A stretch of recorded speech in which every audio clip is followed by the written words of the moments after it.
Gracia presenta.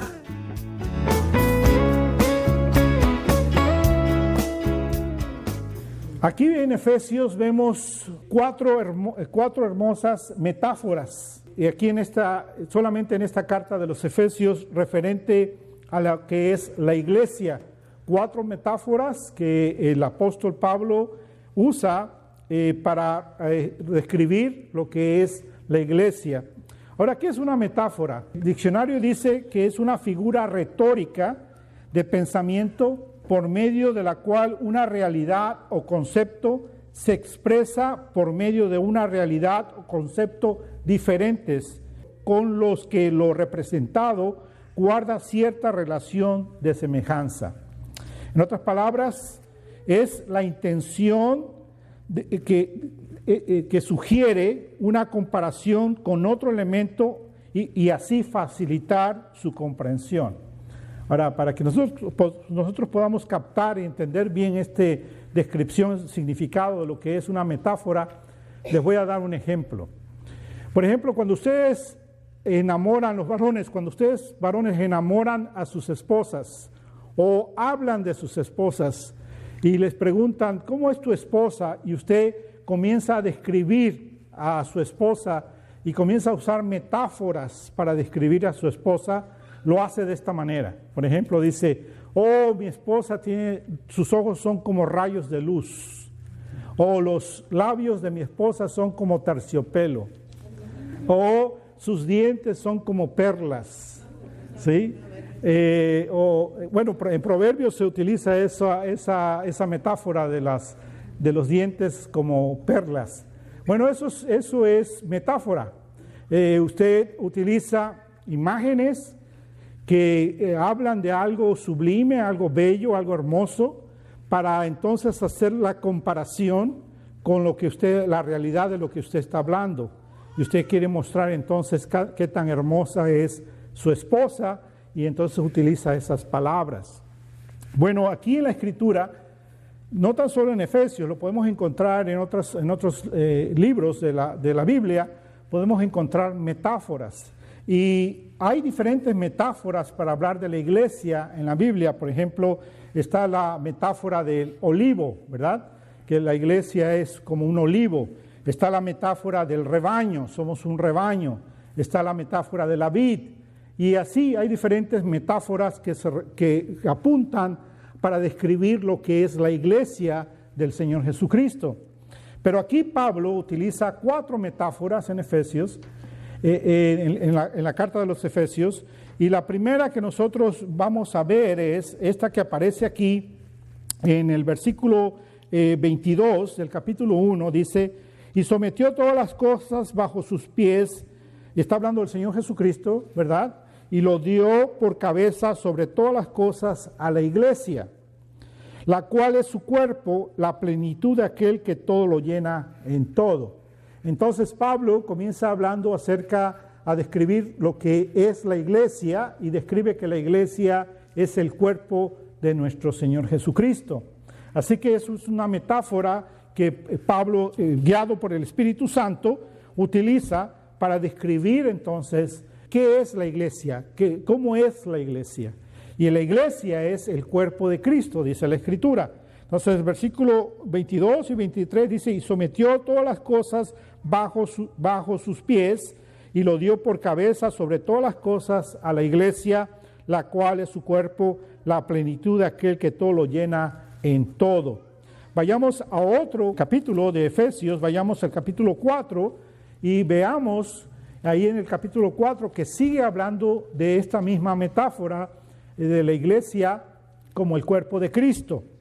Veamos en el capítulo 4, versículo 12, dice la Escritura, a fin de perfeccionar a los santos para la obra del ministerio, para la edificación del cuerpo de Cristo. Nuevamente, Pablo utiliza la metáfora de que la iglesia es entonces el cuerpo de Cristo. Ahora ahí mismo en Efesios capítulo 5, versículo 23, leemos que Pablo sigue describiendo a la iglesia como el cuerpo de Cristo y dice, porque el marido es cabeza de la mujer, así como Cristo es cabeza de la iglesia, la cual es su cuerpo y Él es su Salvador. Amén. Y una más es en Efesios capítulo 5, versículo 30, la Escritura dice, porque somos miembros de su cuerpo, de su carne, de sus huesos. Amén. Y entonces vemos nosotros que esta es la metáfora que Pablo utiliza para describir para hablar acerca de la iglesia, el cuerpo de Cristo. Ahora, Pablo no tan solo en Efesios lo utiliza en otras de sus escrituras, en otras de sus cartas. Por ejemplo, lo utiliza en Romanos, y vamos allá, vamos a ver lo que dice Romanos. Romanos capítulo 12, versículo 4 y 5, dice, porque de la manera que en un cuerpo tenemos muchos miembros, pero no todos los miembros tienen la misma función, así nosotros siendo muchos somos un cuerpo en Cristo, todos miembros los unos de los otros. Ahora, esta metáfora es una hermosa metáfora que se utiliza para describir la iglesia, que nosotros somos el cuerpo de Cristo. Ahora pensemos por un momento cómo es nuestro cuerpo. ¿Cuáles son las partes que componen nuestro cuerpo? Bueno, tenemos nuestra cabeza, tenemos brazos, tenemos piernas, ¿verdad? En nuestro rostro tenemos los ojos, la nariz, la boca, las orejas, ¿verdad? Los dedos. Son miembros de nuestro cuerpo, componen nuestro cuerpo, ¿verdad? Ahora, esto es una hermosa metáfora de lo que es la iglesia, porque si tú piensas en tu cuerpo y examinas tu cuerpo, realmente no hay ni una parte de tu cuerpo que tú puedas decir que no sea esencial. Todas las partes de tu cuerpo son muy importantes, ¿sí? Entonces, si una parte de tu cuerpo te faltara, por ejemplo, si te faltara uno de tus dedos, no estarías completo, entonces tu mano no podría agarrar de la misma manera las cosas, ¿verdad? Si te faltara una de tus orejas, no podrías escuchar de la misma manera porque la oreja cumple una función para tu oído, y si no está la oreja, entonces simplemente el oído no funciona de la misma manera. Y así, cada parte de tu cuerpo es muy, muy importante. Entonces, cuando nosotros pensamos que la Escritura describe que el cuerpo de Cristo es la iglesia y que todos nosotros somos parte de ese cuerpo de Cristo, si falta uno, quiere decir que entonces el cuerpo está incompleto, ¿verdad? Entonces, eso es algo muy importante que nosotros debemos entender cuando la Escritura describe cómo es la iglesia. Para nosotros que vivimos en una sociedad de consumo, en una sociedad donde todo se quiere rápido, ¿verdad? Una sociedad microwave, donde queremos comida rápida, donde queremos hacer negocios rápidos y viajar velozmente y todas estas cosas, no estamos acostumbrados a pensar de acuerdo a como la Biblia nos enseña. Y se nos hace extraño las cosas, muchas veces se nos puede hacer extraño lo que la Biblia nos está diciendo. Nosotros pensamos que, por ejemplo, la iglesia dado a nuestro pensamiento de una sociedad de consumo, pensamos que la iglesia es un lugar donde nosotros vamos a consumir algo, un producto, ¿verdad? Entonces, muchas veces se piensa que la iglesia debe de presentar un producto bueno para que entonces los consumidores, los clientes, vengan a la iglesia y les guste el producto que se presenta. Y si el producto que se presenta les gusta, entonces se quedan en la iglesia. Pero si el producto no les gusta, entonces se van de la iglesia. ¿Y van a dónde? Bueno, vamos a otra iglesia donde haya mejor producto, ¿sí? Y esa es la mentalidad que el ser humano tiene en este mundo, en este tiempo, ¿verdad? Porque pensamos que así es como deben de ser las cosas. Y cuando pensamos de la iglesia, pensamos de esa manera. Es un lugar donde me van a presentar un producto y quiero ver qué tan bueno es ese producto, y si es algo bueno, entonces me quedo, si no, entonces me voy. Pero la Escritura absolutamente es contrario a ese tipo de pensamiento. No habla en esos términos la Escritura, sino habla de la importancia de la iglesia, que es algo fuera de este mundo. En otras palabras, nosotros debemos entender que cuando pertenecemos a la iglesia, pertenecemos a una familia, la familia de Dios, que somos el cuerpo de Cristo. Y nuestra función como cuerpo de Cristo es la de ser testigos de Él, ser representantes de Él en la tierra, llevar el Evangelio, mostrar el amor y la gracia de Dios en la sociedad donde nosotros vivimos, y por lo tanto debemos demostrar la unidad en el cuerpo de Cristo, que somos un solo cuerpo y que nos movemos en una sola dirección, que no somos un cuerpo consumista nada más, sino que somos un cuerpo que verdaderamente entendemos el significado del Evangelio y lo vivimos, ¿verdad? Eso es algo entonces muy importante que nosotros debemos de entender. Cuando hablamos del cuerpo y hablamos de que somos familia, debemos entender que nosotros como hermanos, a pesar de que no tengamos la misma sangre por nuestras venas y el mismo DNA en nuestros cuerpos, somos más cercanos que con nuestra propia familia, con la cual compartimos sangre, compartimos el DNA, pero que no tienen a Cristo. Entonces nosotros somos más cercanos unos a otros que estamos en Cristo Jesús que aquellos familiares que no están en Cristo Jesús. Ahora, quiero que entiendan esto muy, muy bien. No estoy diciendo que nosotros no debemos de amar a nuestros familiares sanguíneos o que no les debemos de mostrar gracia. No, debemos de amarles y mostrar gracia y servirles y ser de bendición a nuestros familiares. Pero debemos de entender que si nuestros familiares no vienen a Cristo, esa no es nuestra familia. Nuestra familia es la familia en Cristo, la familia en Dios. Porque ahora nosotros somos una nueva criatura y estamos en Cristo Jesús. Entonces las relaciones más cercanas que tenemos es nuestros hermanos en Cristo antes que nuestros familiares de sangre. En el mundo, nuestros familiares de sangre eran primero, pero ahora debemos entender que son nuestros hermanos en Cristo los que son primero. Y eso nos cuesta a nosotros viviendo en esta sociedad. No lo podemos comprender, no lo podemos entender y se nos hace muy, muy difícil poderlo vivir y entender de esta manera. Pero debemos entonces, por eso debemos entonces entender las metáforas que la Escritura utiliza para describirnos quiénes somos en Cristo Jesús, para que veamos nosotros la importancia de ser la iglesia del Señor Jesucristo, la importancia de cómo es que tenemos nosotros que vivir como cristianos, como familia de Dios, como la iglesia del Señor, que va más allá de cualquier relación humana. Ahora nosotros que estamos en Cristo Jesús tenemos una relación única con Dios que ningún otro ser humano tiene que no está en Cristo Jesús. Y esta entonces es una hermosa metáfora, la del cuerpo de Cristo.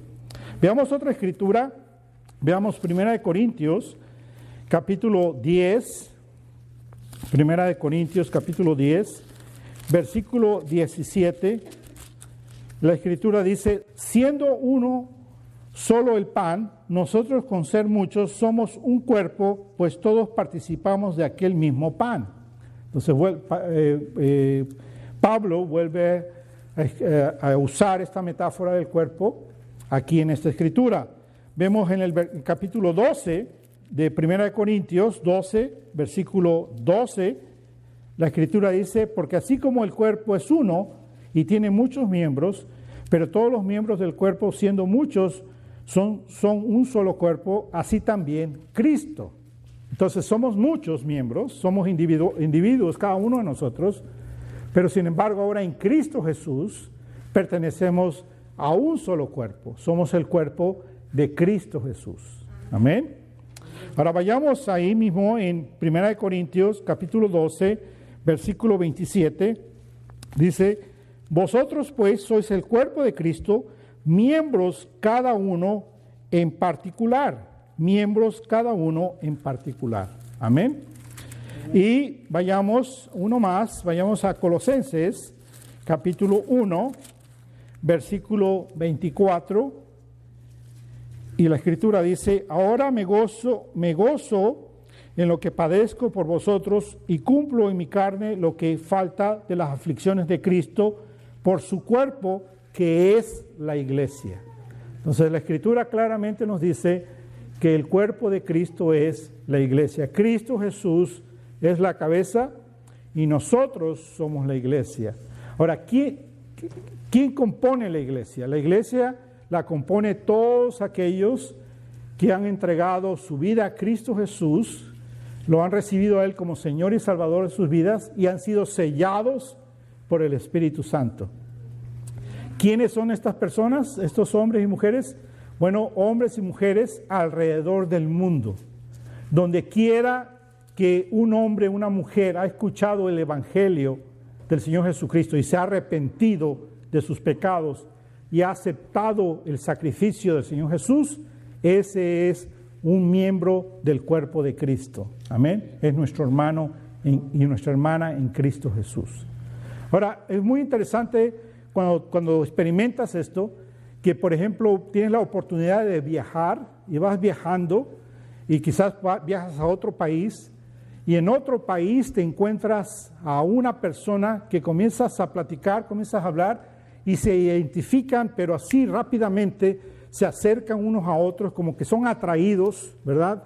Uno a otro, y comienzan a platicar, y en la plática sale de que somos hermanos en Cristo Jesús, que somos cristianos. Y es un gran gozo el encontrarte personas así alrededor del mundo que son hermanos de la fe, y sientes como que lo has conocido por siempre. ¿Sí? Sientes que es una persona que es tu familia, ¿sí? Y la razón es porque verdaderamente es tu familia en el Espíritu. Y entonces tenemos esa conexión, somos un solo cuerpo y por eso entonces hay esa conexión en Cristo Jesús. Amén. Volvamos a Efesios entonces y veamos la segunda metáfora que encontramos aquí en Efesios. La segunda es que la iglesia es la novia de Cristo o la esposa de Cristo. Y vamos a ver nosotros en Efesios capítulo 5, versículo 31, 32. Dice: grande es este misterio, mas yo digo esto respecto de Cristo y de la iglesia. Por lo demás, cada uno de vosotros ame también a su mujer como a sí mismo, y la mujer respete a su marido. Entonces vemos nosotros aquí, vamos a leerlo desde el versículo 31 al 33. Dice así: por esto dejará el hombre a su padre y a su madre, y se unirá a su mujer, y los dos serán una sola carne. Grande es este misterio, mas yo digo esto respecto de Cristo y de la iglesia. Por lo demás, cada uno de vosotros ame también a su mujer como a sí mismo, y la mujer respete a su marido. Entonces está hablando aquí de que la iglesia es la novia de Cristo, o ahorita es la novia de Cristo. Va a venir el día en que se celebren las bodas del Cordero, y entonces la iglesia es considerada entonces la esposa del Señor Jesucristo. Amén. Entonces es una metáfora que habla acerca de nuestra relación con Cristo y cómo vamos a estar unidos con Cristo eternamente. Amén. Esta metáfora aparece también en Apocalipsis.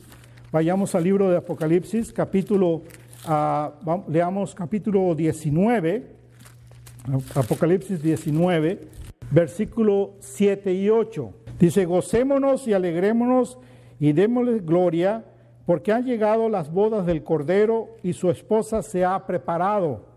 Y ella se le ha concedido que se vista de lino fino, limpio y resplandeciente, porque el lino fino es las acciones justas de los santos. Entonces ahí vemos la imagen de que la iglesia entonces es la esposa de Cristo. Amén. Veamos el capítulo 21 de Apocalipsis, versículo 9. Vino entonces a mí uno de los 7 ángeles que tenía las 7 copas llenas de las 7 plagas postreras, y habló conmigo diciendo: ven acá, yo te mostraré la desposada, la esposa del Cordero. Amén. Entonces vemos una vez más esa hermosa imagen de la iglesia como la esposa del Cordero. La iglesia entonces es la novia de Cristo. Efesios capítulo 5, versículo 31 al 32, Pablo usa esta hermosa metáfora. Ahora, cuando pensamos nosotros en la novia o en la esposa de Cristo, pensamos en cómo es la relación de Cristo con su esposa o Cristo con la iglesia. Y lo podemos ver nosotros eso en el capítulo 5, ¿verdad? De Efesios. Dice en el versículo, vamos a leer versículo 25 en adelante. Dice: maridos, amad a vuestras mujeres, así como Cristo amó a la iglesia y se entregó a sí mismo por ella, para santificarla, habiéndola purificado en el lavamiento del agua por la palabra, a fin de presentársela a sí mismo una iglesia gloriosa, que no tuviese mancha, ni arruga, ni cosa semejante, sino que fuese santa y sin mancha. Así también los maridos deben de amar a sus mujeres como a sus mismos cuerpos. El que ama a su mujer, a sí mismo se ama, porque nadie aborreció jamás a su propia carne, sino que la sustenta y la cuida, como también a Cristo, a la iglesia, porque somos miembros de su cuerpo, de su carne y de sus huesos. Entonces la imagen es, la iglesia es la esposa de Cristo. Ahora piensen ustedes, ¿cómo trató Cristo a su iglesia? Pues la trató dando su vida por ella. ¿Y cuál es el llamado a los esposos por su esposa? A los esposos cristianos que hagan con sus esposas. Que también, así como Cristo, den sus vidas por su esposa. Ahora piensen en cuanto al divorcio.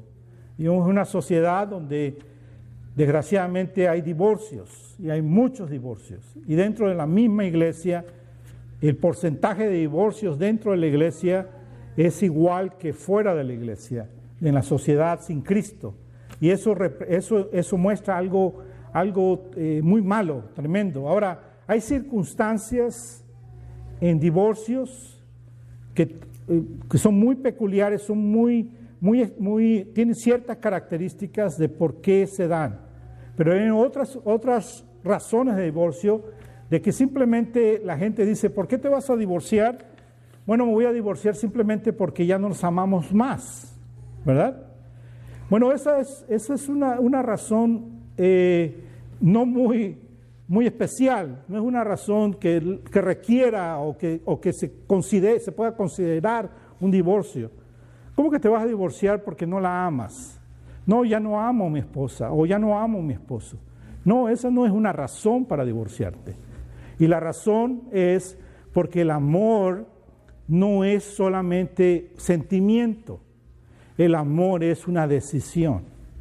Entonces tú decides amar a la persona. Entonces, ¿por qué vas a mantener tu matrimonio? Lo vas a mantener, si ya no hay amor, bueno, lo vas a mantener porque vas a decidir amar a tu esposa, vas a decidir amar a tu esposo. Y es en esa decisión de amar al esposo o a la esposa que entonces el sentimiento viene, se produce, ¿verdad?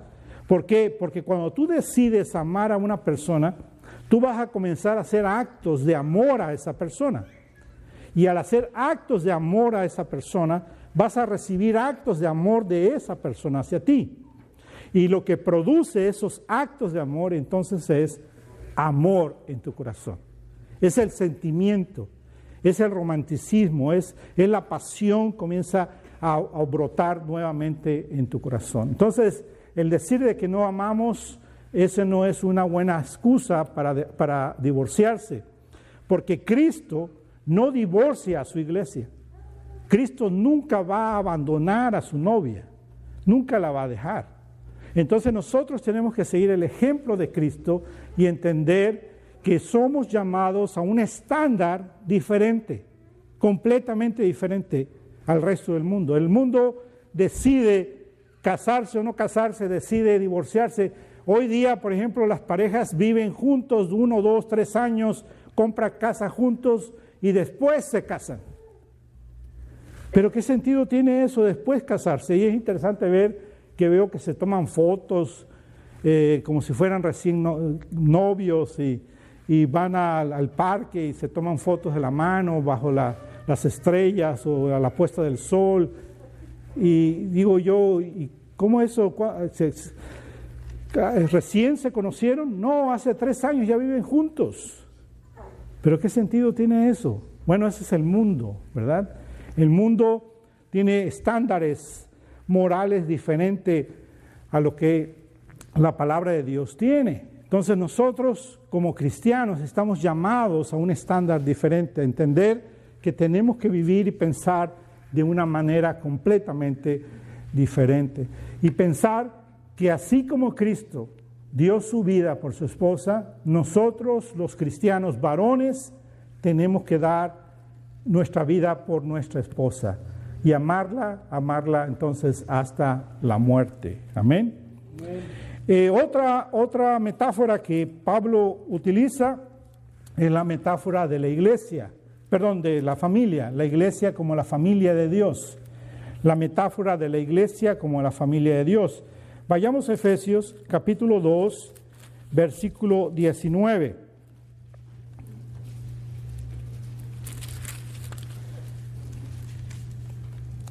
Así que ya no sois extranjeros ni advenedizos, sino conciudadanos de los santos y miembros de la familia de Dios.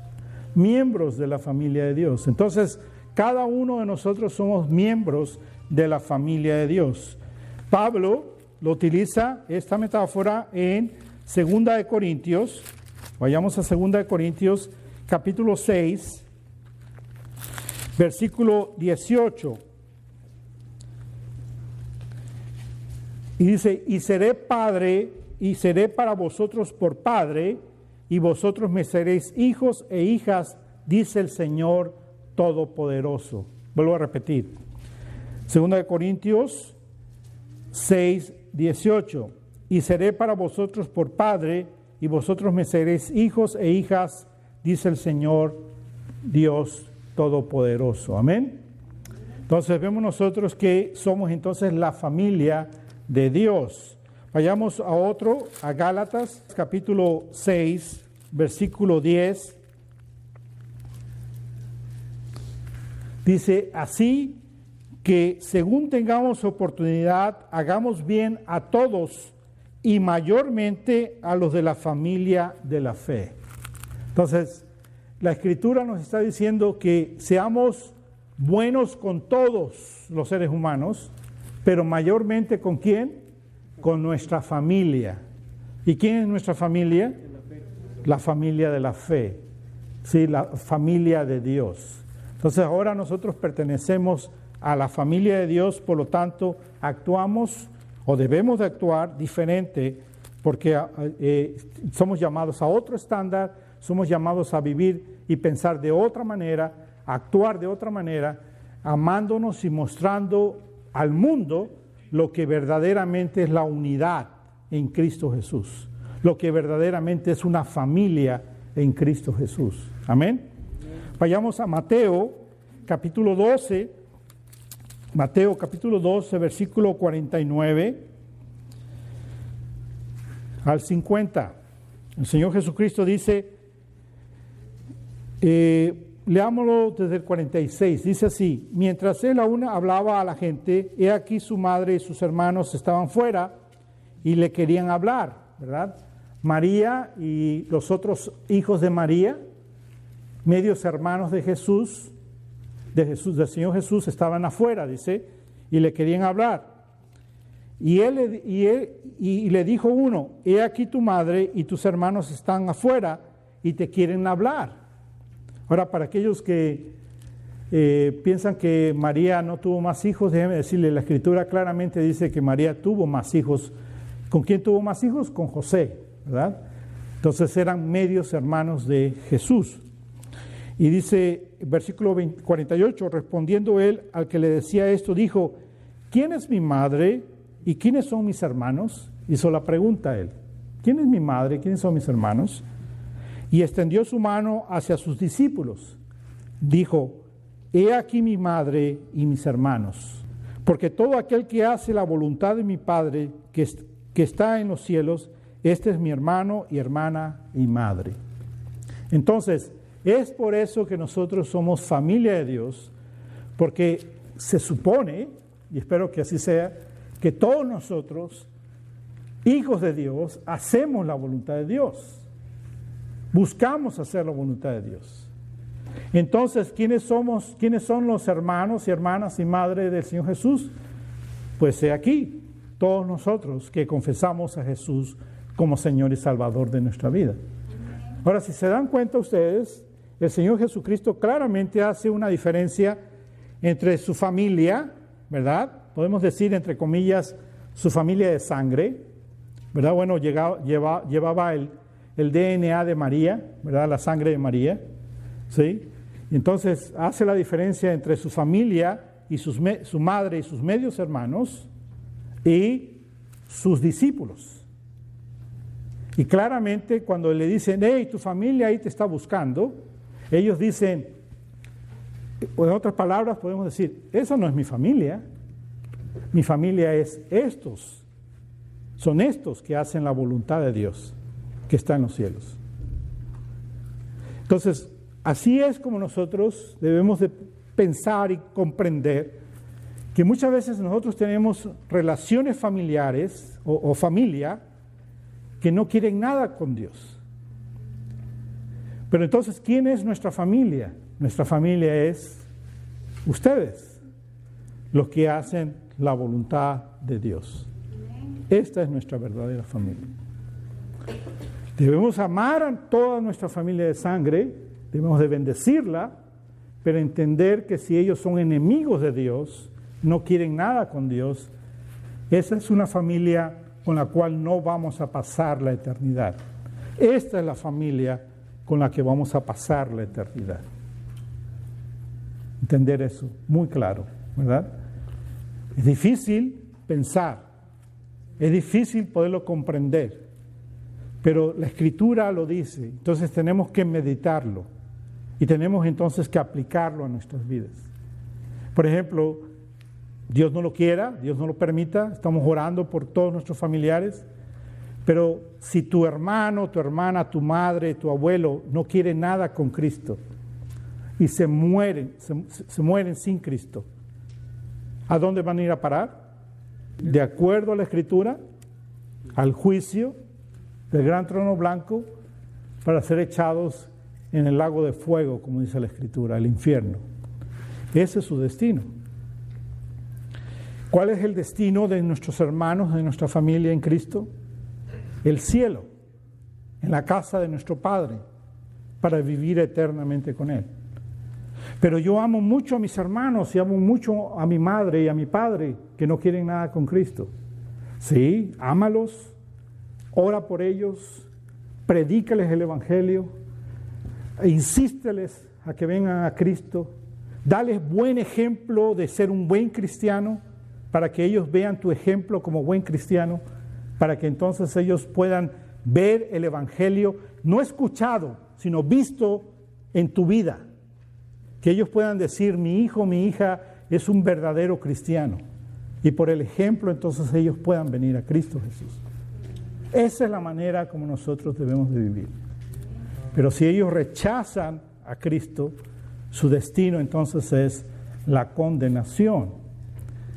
Entre más, ahora, ¿cómo podemos lidiar con eso en nuestro corazón? Debemos entender esto, que entre más reconozcamos quién es Cristo, más vamos a entender su gloria y más vamos a entender su justicia y vamos a poder ir sobrellevando hasta que lleguemos a la perfección en Cristo, entender completamente por qué nuestra familia que rechazó a Cristo no está con nosotros. ¿Me entienden? Ahorita duele, si alguien de nuestra familia muere sin Cristo, duele mucho saber ¿Qué ha pasado con ellos? Podemos llegar hasta pensar que es una injusticia, ¿verdad? Pero entre más nosotros nos acercamos a Cristo y entre más lo conocemos a Él y entre más tenemos una relación con Él, más vemos su gloria y su perfección, más entendemos entonces su justicia y podemos comprender entonces qué ha pasado con nuestros familiares y el dolor entonces es cambiado en nuestros corazones a entender la santidad y la justicia de Dios. Amén. Bueno, pero ese es otro mensaje, pero solamente se los quería dejar ahorita para aclarar un poco de cómo es que podemos pensar acerca de nuestros familiares sanguíneos que no quieren nada con Cristo. Otra metáfora más que encontramos en la Escritura entonces es que la iglesia es el templo de Dios. La iglesia es el templo de Dios. Vayamos a Efesios capítulo 2, 19 al 22. Así que ya no sois extranjeros ni advenedizos, sino conciudadanos de los santos y miembros de la familia de Dios. Y aquí viene la otra metáfora. Edificados sobre el fundamento de los apóstoles y profetas, siendo la principal piedra del ángulo Jesucristo mismo, en quien todo el edificio bien coordinado va creciendo para ser un templo santo en el Señor, en quien vosotros también sois juntamente edificado para morada de Dios en el Espíritu. Entonces, ¿cuál es esta metáfora? La metáfora es que somos el templo de Dios, o la casa de Dios, o el edificio de Dios, para que lo comprendamos mejor, ¿sí? Entonces somos comparados como un edificio, y cada uno de nosotros, lo podemos pensar de esta manera, cada uno de nosotros somos ladrillos, y conforme los nuevos cristianos van viniendo a Cristo y se van uniendo a la iglesia, entonces esos nuevos cristianos son piedras vivas, dice la Escritura, ladrillos que van siendo edificadas, juntadas en el nuevo edificio, y la casa de Dios, el templo de Dios, entonces se va levantando. Y ahora piensas tú en una construcción. Aquí tenemos un hermano que sabe de construcción. Para que las paredes se mantengan, tiene que tener cimiento, ¿verdad? Y tiene que haber una piedra de ángulo, ¿verdad? Bueno, eso es Cristo Jesús, dice la Escritura. Y el cimiento es Cristo Jesús, dice la Escritura. Y también dice que el cimiento es, o sea, está la piedra del ángulo, está el cimiento Cristo, y después está el cimiento de los apóstoles, dice la Escritura también, y sobre de ello entonces se edifican las paredes. Y cada uno de esos ladrillos que se van poniendo para edificar las paredes tienen que ir bien pegados con el cemento, ¿verdad? Para que entonces sea una pared sólida que no se caiga. Bueno, así es, esa es la imagen que está dando Pablo aquí al escribir, guiado por el Espíritu Santo, que la iglesia es el edificio siendo edificado, siendo construido para la gloria de Dios. Amén. Amén. Veamos otros pasajes donde aparece esto. Veamos donde Pablo también habla de esto. 1 Corintios, capítulo 3, versículo 11. La Escritura dice, porque nadie puede poner otro fundamento que el que está puesto, el cual es Jesucristo. Entonces, aquí la Escritura dice que el fundamento es Jesucristo. Amén.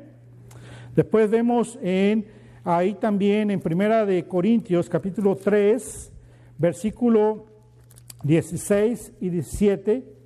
¿No sabéis que sois templo de Dios y que el Espíritu de Dios mora en vosotros? Si alguno destruye el templo de Dios, Dios le destruirá a él, porque el templo de Dios, el cual sois vosotros, santo es. Amén.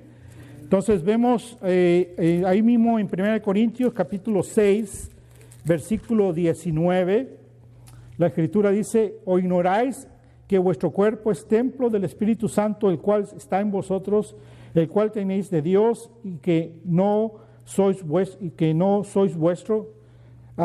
Vemos nosotros ahora en 1 Pedro, capítulo 2, y leamos primero el versículo 5. Vosotros también como piedras vivas ser edificados como casa espiritual, sacerdocio santo, para ofrecer sacrificios espirituales aceptables a Dios por medio de Jesucristo. Ahí mismo, en 1 Pedro 6 y 7 dice, por lo cual también contiene la Escritura, he aquí pongo en Sión la principal piedra del ángulo, escogida, preciosa, y el que creyere en ella no será avergonzado. Para vosotros, pues, los que creéis, Él es precioso, pero para los que no creen, la piedra que los edificadores desecharon ha venido a ser la cabeza del ángulo. Entonces, la Escritura nos dice, entonces, que nosotros somos el edificio o el templo de Dios, la casa de Dios. Ahora, pensemos en esta casa de Dios. Meditemos un momento en la casa de Dios. La casa de Dios es el templo de Dios. Quiere decir que es un templo construido por Dios, hecho por Dios. Ahora, está refiriéndose a la iglesia, ¿ok? No lo confundan ustedes con la casa donde del Señor Jesucristo fue a preparar morada, según Juan, capítulo 14, ¿sí? No lo confundan ustedes con la morada, la casa donde vamos a vivir eternamente, la que va a descender, la nueva Jerusalén que va a descender sobre la nueva tierra. No confundan eso con esto que estamos hablando aquí.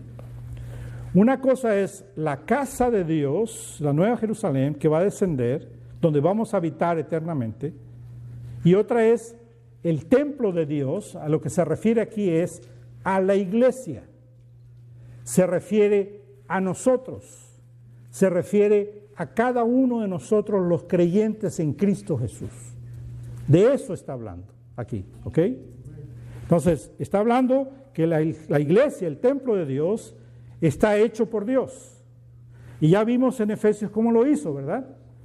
En el capítulo 1 vimos entonces que Dios Padre nos escogió, ¿verdad? Dios Padre nos predestinó, ¿verdad? Y Dios Padre entonces nos escogió, nos predestinó y fuimos adoptados hijos por la sangre de Cristo Jesús, ¿verdad? Dios Hijo nos dio redención, nos liberó de los pecados, nos perdonó los pecados por su sangre, nos dio sabiduría y inteligencia o entendimiento. El Espíritu Santo entonces nos ha sellado, es la promesa que hemos recibido, las arras, la promesa, el anillo de la promesa, es en quien tenemos la herencia, la promesa de la herencia. Eso es lo que ha hecho Dios. De esa manera es como Dios ha construido y construye su templo, nosotros los cristianos, por medio de la salvación que Él ha preparado para nosotros. Ahora, este templo que Dios está construyendo, lo está construyendo con piedras vivas, como les dije, que dice en 1 Pedro capítulo 2, versículo 5.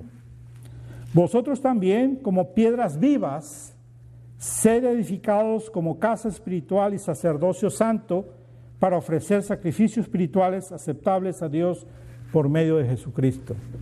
Entonces, este templo está construido por gente. Si no hay gente, no se construye el templo. ¿Por qué tenemos que evangelizar? ¿Por qué tenemos que predicar el evangelio y salir a las calles y orar por citas divinas y invitar a nuestros amigos y familiares y vecinos y hablar de Cristo?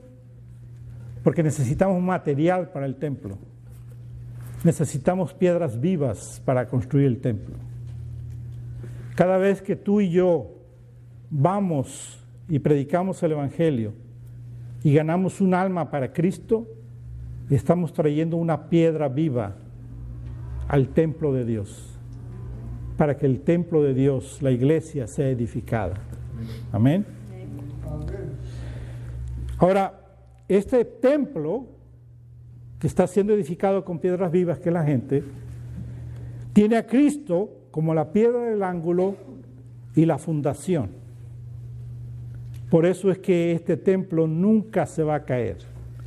Este templo nunca va a ser destruido.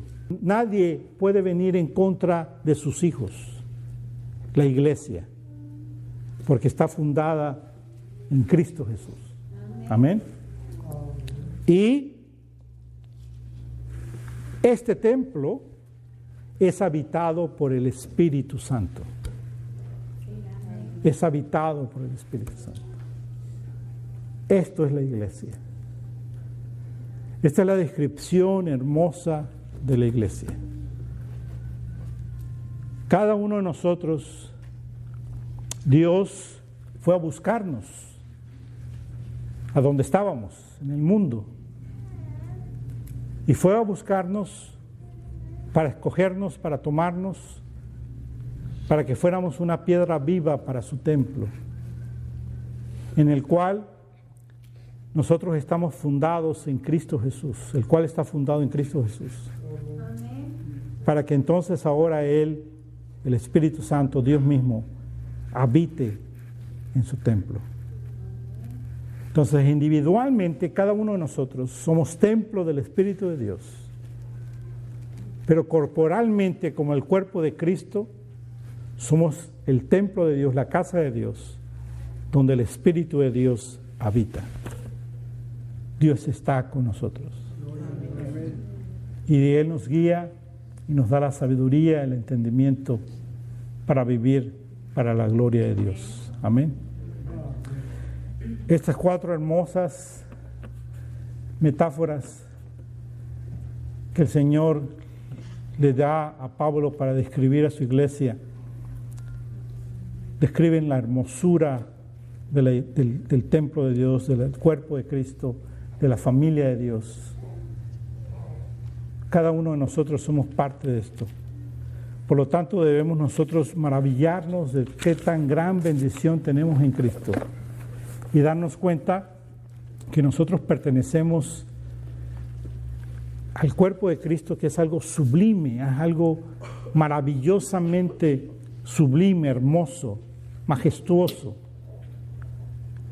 Dios mismo, en su corazón, desde antes de la fundación del mundo, tenía en su corazón el regalo que le iba a dar a su Hijo Jesús.